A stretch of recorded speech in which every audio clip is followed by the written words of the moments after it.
Everyone, welcome to my channel శ్రీస్ creative corner. ఈ వీడియోలో coat caller crop top ని ఎలా కట్ చేసుకుని స్టిచ్ చేసుకోవాలో చెప్తాను అండ్ అలాగే కొన్ని ట్రిక్స్ కూడా చెప్తాను. స్కిప్ చేయకుండా ఎండ్ వరకు చూడండి. నాకు ఈ crop top and skirt just 3 metres లోనే అయిపోయింది. ఈ బాక్స్ ప్లేటెడ్ స్కర్ట్ ఎవరైనా చూడకపోతే ప్రీవియస్ వీడియోలో పోస్ట్ చేశాను, చెక్అవుట్ చేయండి.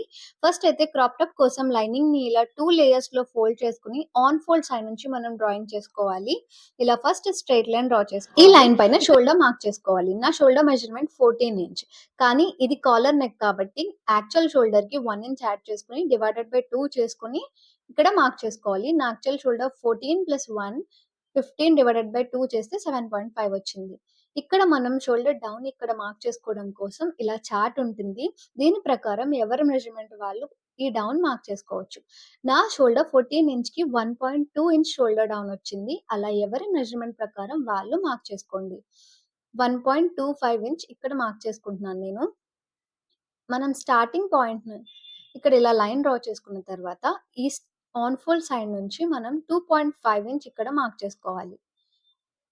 ఇప్పుడు ఈ పాయింట్ ని అండ్ మనం షోల్డర్ డౌన్ పాయింట్ ని రెండు ఇలా స్కేల్ తో జాయిన్ చేసుకోవాలి. ఇప్పుడు నా క్రాప్ టాప్ లెంత్ అనేది నేను 15.5 ఇంచ్ తీసుకుంటున్నా. పైన హాఫ్ ఇంచ్, కింద హాఫ్ ఇంచ్ మనం స్టిచెస్ కోసం ఎక్స్ట్రా 1 ఇంచ్ యాడ్ చేసుకుని ఇలా లైన్ డ్రా చేసుకోవాలి. ఇప్పుడు ఇక్కడ ఆర్మ్ హోల్ లెంత్ మార్క్ చేసుకోవాలి. Pack neck arm whole formula chart use చేస్తాం. ఇక్కడ నా చెస్ట్ 32 ఇంచ్, ఇది సెకండ్ రోలో వచ్చింది. సో నేను ఈ ఫార్ములా యూజ్ చేయాలి. Chest divided by 6 plus 1. నా చెస్ట్ 32 డివైడెడ్ బై 6 ప్లస్ 1 చేస్తే నాకు 6.33 వచ్చింది. అంటే 6.25 కి 1 లైన్ ఎక్స్ట్రా మార్క్ చేసుకోవాలి. ఇక్కడ ఇలా లైన్ డ్రా చేసుకోవాలి.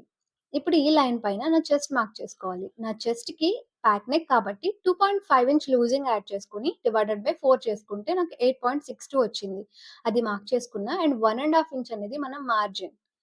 ఇప్పుడు ఈ వేస్ట్ మెజర్మెంట్ మనం తీసుకునేటప్పుడు మనం 15.5 ఇంచ్ ఆ లెంత్ దగ్గర మన వేస్ట్ రౌండ్ ఎంత ఉందో మెజర్ చేసుకోవాలి. దానికి 2 ఇంచ్ లూజింగ్ యాడ్ చేసుకుని డివైడెడ్ బై 4 చేసుకుని ఇక్కడ మార్క్ చేసుకోవాలి.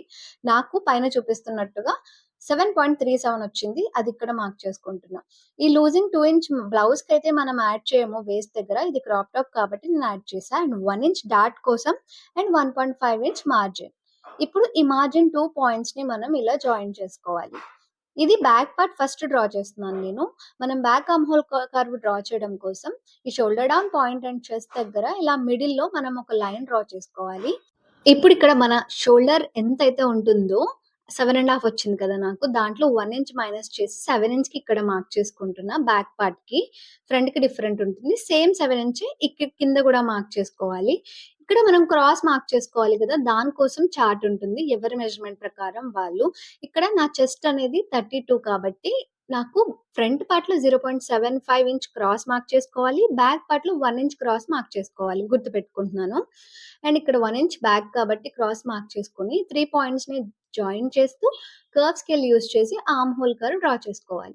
ఈ ఫస్ట్ ఇలా స్లోప్ లా డ్రా చేసి కర్వ్ స్కేల్ యూజ్ చేసి నేను back arm hole curve draw చేసుకున్నాను. ఇక్కడ నేను నెక్ విడ్త్ 2.5 ఉంది కదా, ఇది నేను ఇలాగే ఉంచేస్తున్నాను. తర్వాత కట్ చేస్తాను కొంచెం. ఇప్పుడు దీన్ని ఇలా మొత్తం కట్ చేసేసుకోవాలి. తర్వాత దీన్ని యాస్టీస్ గా మనం కింద మనకి ఫ్యాబ్రిక్ మిగులుతుంది కదా, దీనిపైన ఇది కూడా 2 ఫోల్డింగ్స్ లోనే ఉంది. ఆన్ ఫోల్డ్ సైడ్ నుంచి మనం ఇలా 1.25 ఇంచ్ గ్యాప్ లీవ్ చేసుకోవాలి. ఎందుకంటే కాలర్ దగ్గర కింద ఇలా మడతకు వస్తాయి కదా, దానికోసం. ఇప్పుడు దీనిపైన ఈ లైన్ పైన మనం దీన్ని ప్లేస్ చేసుకోవాలి. బ్యాక్ పార్ట్ ని సేమ్ యాజ్ ఇట్ ఈస్ గా ట్రేస్ చేసుకుంటున్నాను నేను. Front arm hole curve different ఉంటుంది కాబట్టి మనం ఈ పాయింట్స్ ని రిఫరెన్స్ చేసుకుని మనం మళ్ళీ front arm hole curve draw చేసుకుంటాం. మిగతాదంతా యాజ్ ఇట్ ఈస్ గా డ్రా చేసేసుకోవాలి. ఇప్పుడు ఈ పాయింట్స్ మార్క్ చేసుకున్న దగ్గర మనం లైన్స్ డ్రా చేసుకోవాలి. Chest line, middle line and ఈ షోల్డర్ లైన్.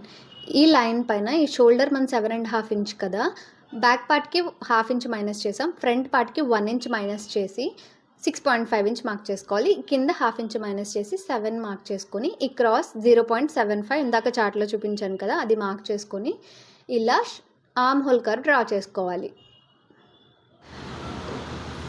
ఇక్కడ నెక్ విడ్త్ నేను మార్క్ పెట్టుకోలేదు, సో అది మళ్ళీ మార్క్ పెట్టుకుంటున్నాను.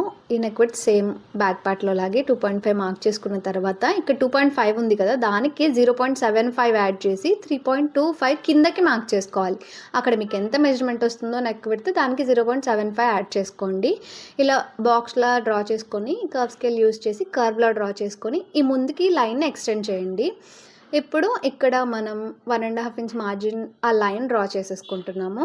దీన్ని కట్ చేసేసుకోవాలి. ఇది ఫ్రంట్ పార్ట్. ఇది 2 లేయర్స్లో ఉంది కదా, దీన్ని నేను సపరేట్ చేసేస్తున్నాను, కట్ చేసేస్తున్నాను. ఇప్పుడు ఈ 2 ఇంచ్కి మనం మార్క్ చేసుకుని అక్కడ చిన్న కట్ పెట్టుకోవాలి. ఆ 2 ఇంచ్ దగ్గర మనకి ఫోల్డ్ అవుతుంది ఫ్యాబ్రిక్, దానికోసమే.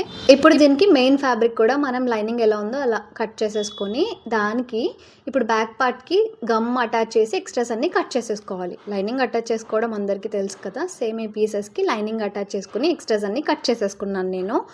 ఇప్పుడు మనం ఫ్రంట్ ఫోల్డింగ్ వస్తుంది కదా, దానికి ఒక పీస్ అనేది మనం యాడ్ చేయాలి దాని బ్యాక్లో. దానికోసం మన ఫ్రంట్ లెంత్ ఎంత ఉందో దానికంటే కొంచెం ఎక్స్ట్రానే ఇలా 2 లేయర్స్ తీసుకోండి. ఫ్రంట్ 2 పార్ట్స్ ఉన్నాయి కదా, దానికోసం. ఇప్పుడు దీన్ని మనం ఇలా పెట్టుకొని ఆ నెక్ అంతా ట్రేస్ చేసుకోవాలి. కింద లైన్ దగ్గర నుంచి మిడిల్లో ఇలా మొత్తం 2 లేయర్స్ ఇలా కట్ చేసుకోవాలి. ఆ నెక్ సేమ్ యాజ్ ఇట్ ఈస్గా ఉంటుంది కదా. ఇప్పుడు వీటిని పక్కన పెట్టుకొని బ్యాక్ నెక్ చెప్పాను కదా తర్వాత కట్ చేస్తానని, కొంచెం ఇలా 1/2 ఇంచ్ ఇలా ఫోల్డ్ చేసుకుని జస్ట్ ఇలా కట్ చేసుకోండి, కొంచెం కర్వీగా. ఇప్పుడు దీన్ని మనం నెక్ పీస్ కూడా రెడీ చేసేసుకోవాలి. దానికోసం పేపర్ పేస్టింగ్ని ఇలా 2 లేయర్స్లో ఫోల్డ్ చేసుకోవాలి. నెక్ కింద పెట్టుకొని సేమ్ యాజ్ ఇట్ ఈస్గా షేప్ ఎలా ఉందో దాన్నే కొంచెం షోల్డర్లో 1/2 వరకు ఇలా పెట్టుకొని నెక్ షేప్ 1 ఇంచు 1.5 ఇంచు ఉండేటట్టు పెట్టుకొని కిందకి మనం దీన్ని యాస్టీస్గా కట్ చేసుకోవాలి. సేమ్ మనం నెక్కి ఎలా ఫినిషింగ్ చేస్తాం పేపర్ పేస్టింగ్ యూస్ చేసి, అలాగే బ్యాక్ పార్ట్లో రెడీ చేసుకోవాలి. దీనిపైన ఐరన్ చేసుకుని ఫ్యాబ్రిక్కి అండ్ కింద ఇలా స్టిచ్ చేసేసుకోవాలి. మీకు అర్థమైంది కదా వీడియోలో చూస్తే. ఇప్పుడు షోల్డర్స్ అటాచ్ చేసేసుకోవాలి. బ్యాక్కి అండ్ ఫ్రంట్ యాడ్ చేసుకుని ఇలాగా షోల్డర్స్ అటాచ్ చేసేసుకోవాలి. ఇప్పుడు మనం దీన్ని పక్కన పెట్టి మనం ఇందాక రెడీ చేసుకున్న పీసెస్ బ్యాక్ ఫ్రంట్కి రెడీ చేసుకున్నాం కదా, వీటికి కూడా షోల్డర్స్ అటాచ్ చేసేసుకోవాలి. నేను ట్రిక్ చెప్తానన్నాను కదా, ఇదే కాలర్ నెక్ని ఈజీగా ఫినిషింగ్ చేసుకోవడం కోసం ఇదే బెస్ట్ టిప్. నీట్ ఫినిషింగ్ ఉంటుంది అండ్ ఈజీ కూడా. మనం ఇలా షోల్డర్స్ అటాచ్ చేసుకొని రెడీ చేసుకొని పక్కకు పెట్టుకోవాలి. అండ్ ఇప్పుడైతే మనం కాలర్ రెడీ చేసుకుందాము బ్యాక్ సైడ్. ఇప్పుడు మనం ఈ 2.5 ఇంచ్ వదిలేసి మిగతాది మనం 1/2 ఇంచ్ స్టిచ్లోకి వెళ్తుంది కదా, అది కింద నుంచి మెజర్ చేసుకోవాలి మొత్తం ఎంత వచ్చిందో నెక్ అనేది. నాకైతే 7.5 ఇంచ్కి కొంచెం ఎక్స్ట్రా వచ్చింది. ఇప్పుడు పేపర్ పేస్టింగ్ని మనం ఇలా 2 లేయర్స్లో ఫోల్డ్ చేసుకుని ఒక స్ట్రైట్ లైన్ డ్రా చేసుకోవాలి. ఈ స్ట్రైట్ లైన్ పైన నాకు ఎంత మెజర్మెంట్ వచ్చిందో 7.5 ఇంచ్కి కొంచెం కదా, అది మార్క్ చేసుకుంటున్నాను. ఇప్పుడు 3 ఇంచ్ బెల్ట్ విడ్త్ అనేది తీసుకోవాలి. సేమ్ ఈ 3 ఇంచ్ మార్క్ చేసుకుని ఇక్కడ ఒక లైన్ డ్రా చేసుకోవాలి. ఇప్పుడు సేమ్ ఈ లైన్ పైన కూడా సేమ్ 7.5 ఇంచ్ కొంచెం ఎక్కువ అది మార్క్ చేసుకుని స్ట్రైట్ లైన్ డ్రా చేసుకోవాలి 2. ఇప్పుడు ఈ లైన్ ఎంత ఉందో దాన్ని మిడిల్కి మార్క్ చేసుకోవాలి. ఇప్పుడు ఈ కింద లైన్ నుంచి పాయింట్కి కొంచెం పైకి 1/2 ఇంచ్ పైకి మార్క్ చేసుకుని ఈ కర్వ్ స్కేల్ యూజ్ చేసి ఇలా కొంచెం స్లైడ్ కర్వ్ లాగా డ్రా చేసుకోవాలి కాలర్కి. అండ్ ఈ పైన 0.5 ఇంచ్ కొంచెం ఇలా క్రాస్గా లైన్ మార్క్ చేసుకోవాలి. ఇంతే, కాలర్ కూడా చాలా సింపుల్ కట్ చేసుకోవడము. ఇలా కట్ చేసేసుకొని దీన్ని మనం ఒక ఫ్యాబ్రిక్ తీసుకుని దానికి ఐరనింగ్ చేసి రాంగ్ సైడ్లో అటాచ్ చేసేయాలి. సేమ్ అలాంటి ఫ్యాబ్రికే ఇంకొకటి తీసుకుని దానిపైన పెట్టుకొని మనం ఇలా మొత్తం చుట్టూ స్టిచ్ చేసుకోవాలి. కర్వ్ పార్ట్ వదిలేసి మొత్తం స్టిచ్ చేసుకోవాలి, స్ట్రైట్ పార్ట్ అండ్ సైడ్స్. ఇప్పుడు ఈ కర్వ్ పార్ట్ కింద 2 లేయర్స్ కూడా ఈక్వల్గా ఉండేటట్టు 0.5 ఇంచ్ ఉంచి మిగతా ఎక్స్ట్రాస్ కట్ చేసుకోవాలి. మిగతాదంతా కట్స్ పెట్టుకొని మనం ఈ కాలర్ని టర్న్ చేసుకొని మనకి కాలర్ ఎడ్జెస్ అనేవి నీట్గా షార్ప్గా వచ్చేటట్టు ఇలా సిజర్ తోటి కొంచెం పుష్ చేసుకోవాలి. దీన్ని ఐరన్ చేసుకోవాలి. ఇప్పుడు ఈ రెడీ చేసుకున్న కాలర్ని మనం బ్యాక్ సైడ్ సెంటర్ మార్క్ చేసుకోవాలి. మిడిల్ కట్ పెట్టుకొని ఇలా ఫోల్డ్ చేసుకుని మనం ఇప్పుడు రెడీ చేసుకున్న బెల్ట్కి కూడా మనం మిడిల్లో మార్క్ చేసుకోవాలి ఫోల్డ్ చేసుకొని. ఈ 2 మిడిల్స్ కూడా జాయింట్ అయ్యేటట్టు పెట్టుకొని మనం ఈ కాలర్ని 2 సైడ్స్ అటాచ్ చేసేసుకోవాలి. అప్పుడే మనకి అది ఎగుడు దిగుడు రాకుండా పర్ఫెక్ట్గా వస్తుంది మిడిల్లోంచి అటాచ్ చేసుకోవడం వల్ల. అటు సైడ్ కూడా దీన్ని నేను కాలర్ని అటాచ్ చేసేస్తున్నాను. ఇప్పుడు ఆ 2.5 ఇంచ్ ఉన్నది కదా, అది కాకుండా మిగతాదంతా మనకి కాలర్ వస్తుంది. ఇప్పుడు ఇలా రెడీ చేసుకున్న తర్వాత మనం ఇందాక రెడీ చేసుకున్నాం కదా, దీనికి మనం రాంగ్ సైడ్లో అటాచ్ చేసేసుకొని రివర్స్ చేసేసుకోవాలి అంతే. ఇలా అటాచ్ చేసుకోవడానికి ముందు మనం పిన్స్ తోటి సెక్యూర్ చేసుకుంటే ఎగ్జాక్ట్గా పెట్టుకొని మనకి ఈజీగా ఉంటుంది స్టిచ్ చేయడానికి. ఇలా మొత్తం నేను పిన్స్తో సెక్యూర్ చేసేసుకుంటున్నాను. మరి నా ఛానల్ని సబ్స్క్రైబ్ చేసుకోకపోతే ప్లీజ్ సబ్స్క్రైబ్ చేసుకోండి. ఇంకా మంచి యూస్ఫుల్ వీడియోస్ నేను నీకు పోస్ట్ చేస్తాను. ఎందుకో ఈ మధ్య అసలు ముందులా నాకు వ్యూస్ రావట్లేదు. మేబీ యూట్యూబ్ అల్గోరిథం నా ఛానల్ని సజెస్ట్ చేయట్లేదేమో అనుకుంటున్నాను. మీకు నా ఛానల్ నోటిఫికేషన్స్ వస్తున్నాయో లేదో నాకు కమెంట్ చేయండి. అండ్ ఇలా కాలర్ అండ్ ఈ నెక్ మొత్తం యాజ్ ఇట్ ఈస్గా మనం ఇలా రాంగ్ సైడ్లో అటాచ్ చేసేసుకుని ఒక 0.25 ఇంచ్ గ్యాప్ తోటి మొత్తం రౌండ్గా మొత్తం స్టిచ్ చేసేసుకోవాలి. ఇలా వీడియోలో చూపిస్తున్నట్టుగా. ఇది చాలా సింపుల్ మెథడ్, మీకు చాలా ఈజీగా ఉంటుంది. అంతే. దీన్ని మనం తర్వాత దీనిపైన బేస్టింగ్ స్టిచ్ వేసుకోవాలి. అది కూడా మనం ఎక్స్ట్రా ఇప్పుడు యాడ్ చేసాం కదా, మెయిన్ ఫ్యాబ్రిక్ మీద రాకుండా ఆ స్టిచ్ వేసుకోవాలి. ఇక్కడ కట్ చేసుకుందాం. ముందు కట్స్ అయితే పెట్టుకోవాలి మొత్తం, అప్పుడే మనకి అది మంచిగా టర్న్ అవుతుంది. ఇలా కట్స్ అన్నీ పెట్టేసుకున్న తర్వాత ఈ ఎడ్జెస్ ఆ టర్న్ చేస్తాం కదా ఫ్యాబ్రిక్స్, అక్కడ కూడా ఎడ్జెస్ దగ్గర మనం కట్ చేసుకోవాలి. అప్పుడే బాగా షార్ప్గా వస్తాయి అవి.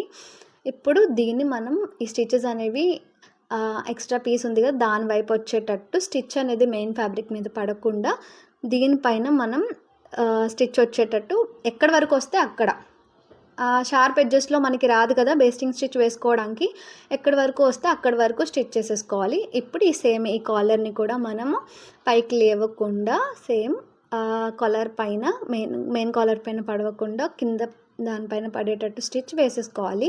అండ్ ఇటు సైడ్ కూడా మనకి కింద నుంచి వేసుకుని ఆ షార్ప్ ఎడ్జెస్ వరకు ఎక్కడి వరకు అయితే అక్కడి వరకు స్టిచ్ వస్తుందో అక్కడి వరకు వేసుకోవాలి. ఆ షార్ప్ ఎడ్జ్ దగ్గర మనకి రాదు కదా బేస్టింగ్ స్టిచ్ వేయడానికి. అంతే. ఇప్పుడు దీన్ని మనం టర్న్ చేసేసుకుందాము. అంతే, రెడీ అయిపోయింది ఈజీగా. ఈ ఎడ్జెస్ని కూడా షార్ప్గా రావడం కోసం ఇలా సిజర్ యూజ్ చేసి పుష్ చేశాను. ఇప్పుడు ఈ పీసెస్ని మనం కొంచెం ఫోల్డ్ చేసి హెమ్మింగ్ చేసేసుకోవడమే. బ్యాక్ నెక్ అండ్ ఇవి అన్నీ అంతే. ఈజీగా మన కోట్ కాలర్ అనేది రెడీ అయిపోతుంది. దీన్ని వీడియోలో చూపిస్తున్నట్టుగా ఫోల్డ్ చేసుకుంటే సరిపోతుంది. అండ్ ఈ మిడిల్లో మనం హుక్స్ కానీ బటన్స్ కానీ స్టిచ్ చేసుకోవచ్చు. నేను హుక్స్ స్టిచ్ చేసి స్టైల్ కోసం పైన బటన్స్ స్టిచ్ చేశాను. అండ్ దీనికి నేను చిన్న పఫ్ స్లీవ్స్ స్టిచ్ చేశాను. స్లీవ్స్ స్టిచ్ చేయడం నేను చూపించలేదు. తర్వాత ఫ్రంట్ పార్ట్ అండ్ బ్యాక్ పార్ట్లో ఇలా డాట్స్ స్టిచ్ చేసేసుకోవాలి అంతే. అండ్ ఈ కింద వేస్ట్ దగ్గర కూడా ఫినిషింగ్ చేసేసుకోవాలి. చాలా ఈజీగా మనకి ఈ కోట్ కాలర్ క్రాప్ టాప్ అనేది స్టిచ్ చేసుకోవచ్చు. బిగినర్స్ కూడా ఈ వీడియో చూసి మంచిగా స్టిచ్ చేసుకోవచ్చు. మీకు ఏ డౌట్స్ ఉన్నా కూడా నాకు కమెంట్ చేయండి. తర్వాత మనం 1.5 ఇంచ్ మార్జిన్ ఉంచుకున్నాం కదా, అది పైన స్టిచ్ చేసేసుకోవడమే అంతే. That's it for this video. Thank you for watching. మళ్ళీ మంచి వీడియోతో కలుద్దాం. Bye bye.